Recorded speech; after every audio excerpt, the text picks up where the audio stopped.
I'm going to take it back down to a very kind of basic level at this point to talk about storytelling, and specifically with interactive graphics. I think online, we're still telling the same kinds of stories that we've always told. We just aren't limited anymore to the medium.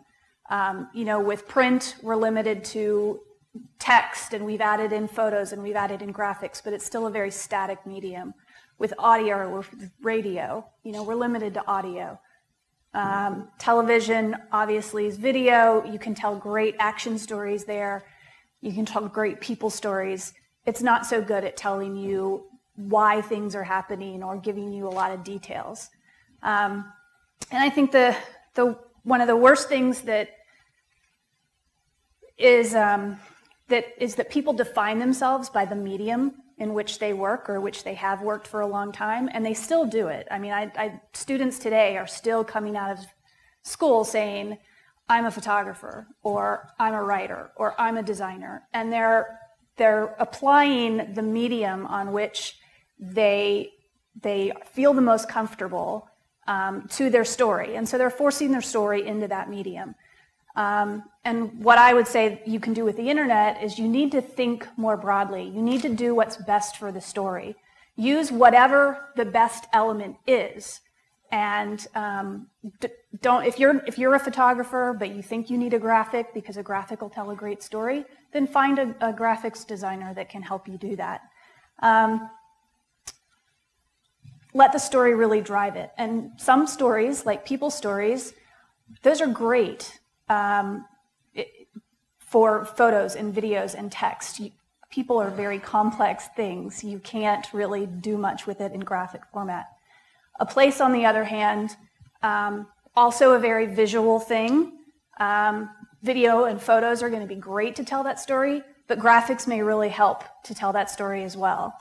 A thing is a very wide concept. We can go anywhere from like a very physical object, like an oil rig, to a very abstract concept, like the Stimulus Act or the state of bridges in the country. And so really it depends on what your story is, what kind of an element is going to be the most effective in telling that story. An event, again, photos and video of an event are great. And I'm not talking about an event like a party or a game or something. I'm talking about a news event, something that you want to tell people about. You want to tell people why things are happening or how something happened. Think about Virginia Tech as an event, or the last summer in Iran and all of the protests that were going on there. Neither one of those events did we have spectacular video or photos. We did have, in the one case, we had a lot of social media. In the Virginia Tech case, we didn't have anything like that. We had to completely tell that story with graphics, how it happened. Process stories are what, basically like you're trying to explain how things work, or give people an idea of what it takes to accomplish something. And I think that video is great for that if it's a very visual process. If it's something that it's a little bit more abstract, then graphics are great. Think about the cap and trade system. If you're trying to explain the cap and trade system, you're not really going to have a lot of photos or videos that are going to help tell that story. And that doesn't mean you shouldn't tell that story. You just have to find a way to do it. So what I want to do is just kind of walk you through a few examples of some of these things. I have a bunch on here. I'm not going to show you all of them. I just wanted to have some options when I got up here and tailor it to what you'd already seen and some of the other things that we've been talking about. I want to show you this one from the Las Vegas Sun. Economic growth, more homes, more businesses. All of this means more water demand, and in the Mojave Desert, that means problems. The water supply for Las Vegas is the Colorado River. Snow melt from the Colorado Rockies fills the Colorado River and winds its way through the dry western landscape to the sea. At least it used to. The Colorado River water rarely makes it to the sea anymore. 7 western states suck the river mostly dry before it runs its course. In 1922, then Commerce Secretary Herbert Hoover assembled delegates from 7 states to divide the water from the Colorado River. Nevada's population of 4,000 in 1922 was small, and so were its water needs. It was agreed that Nevada would receive 300,000 acre-feet out of the 15 million available to the states. That's about 2%. Since 1990, Las Vegas has been one of the fastest-growing cities in the nation. Today, more than 2 million people living in the Las Vegas Valley are still dependent on the same 2% water allocation from 1922. And this isn't the only problem. The Colorado River system is facing the worst drought on record. A large portion of the Colorado River water, the state's share, is stored in Lake Mead. It is also where Las Vegas ultimately gets its water. According to researchers at Scripps Institute of Oceanography, there is a 50% chance that Lake Mead could be dry by 2021 if the climate changes as expected and future water usage is not curtailed.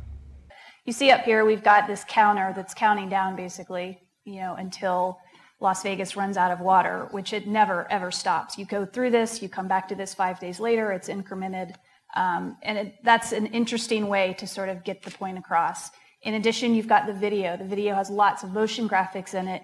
But on top of that, we also have some graphics that appear down here in the context of the video and what they're talking about, as well as maps. And I think one of the interesting things that they've done is this timeline of the video. They've indicated on here, I don't know if you guys can really see that, but it's kind of like a 3-level timeline. It's kind of got like what's going on in this video screen, and there's something there the whole time, but then what's going on down here in this left-hand screen that's marked by yellow. There's a little yellow dot every time something changed. And then what's over here in this red screen, there's a little red dot that sort of shows you. So you can go back through here and you can say, okay, I want to click right there. That's when the first graphic appeared down here in this lower right area.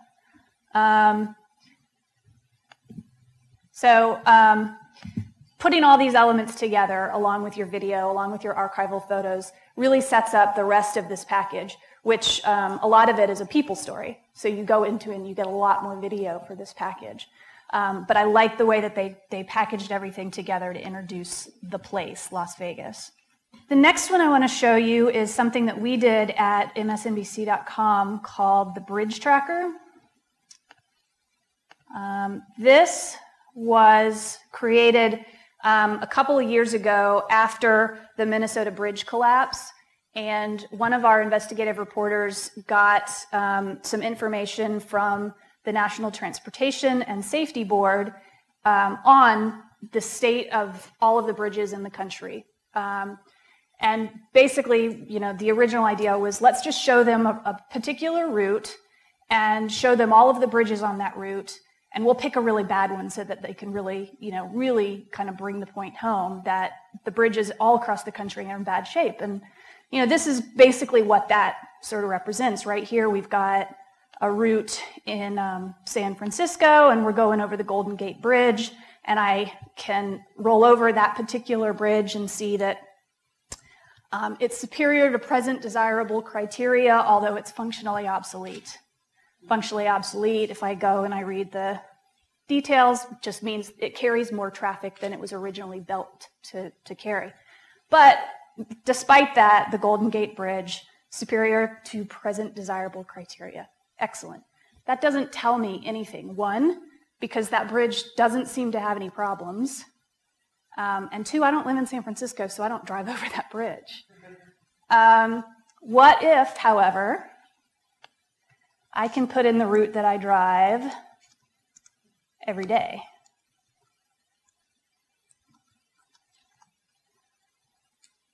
And I apologize for the little red dots. That's a feature of an API upgrade. But here we are in Seattle. Let me zoom in a bit, and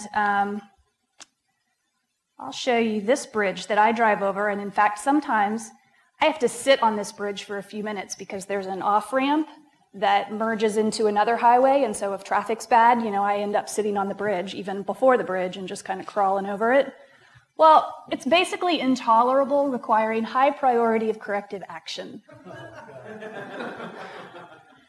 So all of a sudden, I really care. And it's not that I didn't necessarily not care before, it's just that now it is personally relevant to me in a way that a photo story wouldn't necessarily have been, in a way that the Minnesota story was not. And so this is a way that we can use data and graphics and some special programming skills from somebody on our staff to bring to life this data. So again, graphics can be a great way to tell a story about an abstract concept. An event story, again, something that's more of a historical event that has some implication for the larger population. This is the oil spill, and what I've just played for you here is, over a couple of weeks, the extent of the oil spill in the Gulf and how it spread. And you could start to see that, we've got all these loop currents and it's gotten in there and it started to spread, and now we had to zoom the thing out. So again, going back to that idea of relevancy and making it personally relevant, as well as not all good journalism is necessarily going to come out of the big media companies. This was actually created by somebody that works at Google, so he obviously has some special resources available, but anybody really could have done this that understands the Google API. So here's the Gulf oil spill, and what he's doing is he's pulling in KML files that are available from NOAA every day that show the extent of the oil based on a couple of different data points, including flyovers and some satellite imagery. Well, what if I can compare it to where I actually live? Because I don't know really the scale of the Gulf or the Louisiana coastline, but if I can see it relative to someplace that I know pretty well, then that's going to have a different impact on me. Here it is relative to New York City. It's going all the way down into New Jersey. It's going all the way up into Connecticut. What if I type Langley?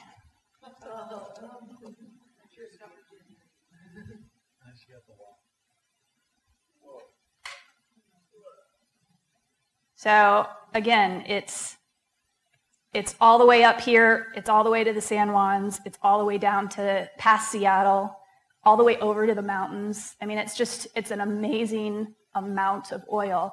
And putting it in this context gives it a much different feel than we actually did on our own site, which is just sort of show you how it was growing over time. So again, graphics, great for an event story. Another one that I'll just mention is the Virginia Tech incident a couple years ago, and the New York Times did a great sort of recap of that. And because the question at the time was, what happened? And so they just built this graphic that built on itself. And so they just added sort of a frame as soon as the information was available, and they did some amazing reporting on it. So if you're interested, I would suggest that you do a search. Okay, so the last one that I'll show you is a process story, and this is a graphic or an interactive graphic. Actually, I would call this more of a simulation that was done way back 2001-ish. At MSNBC.com. It was when all of the new kinds of restrictions were going in at the security scanners in airports, and people were very frustrated because it was taking a long time. And so the guys that did this wanted to explain to people how difficult it really was to do the job that the people at these scanners were doing. And so they put you in those people's shoes.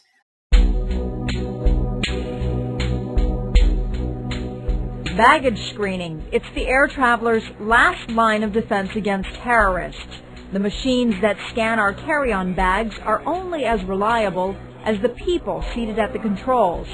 Before September 11th, many of them trained just 40 hours and often went months without seeing anything suspicious. Now the government is taking over, but the job remains the same, making out a few suspicious objects in a sea of everyday items. Is it enough? See for yourself. You're about to take a 2-minute shift screening carry-on baggage. The scans you will see are real, most will be innocent enough, but a few, like this one, have deadly potential. Your job is to flag suspicious items for your colleagues to investigate. Use these controls to zoom in for a closer look, or show a color scan that displays organic material like that found in explosives in orange. You can stop the conveyor belt at any time, but take too long and you'll hear about it from angry travelers. When time's up, we'll grade your performance. Ready? Good luck.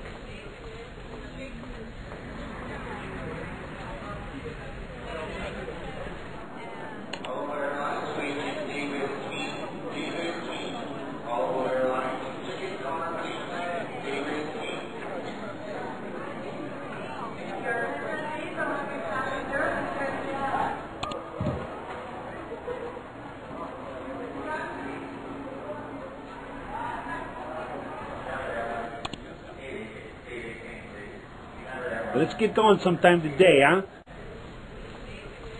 I've been standing here for 45 minutes. Can you believe that? I just can't believe this. We're going to be here all day.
You did okay.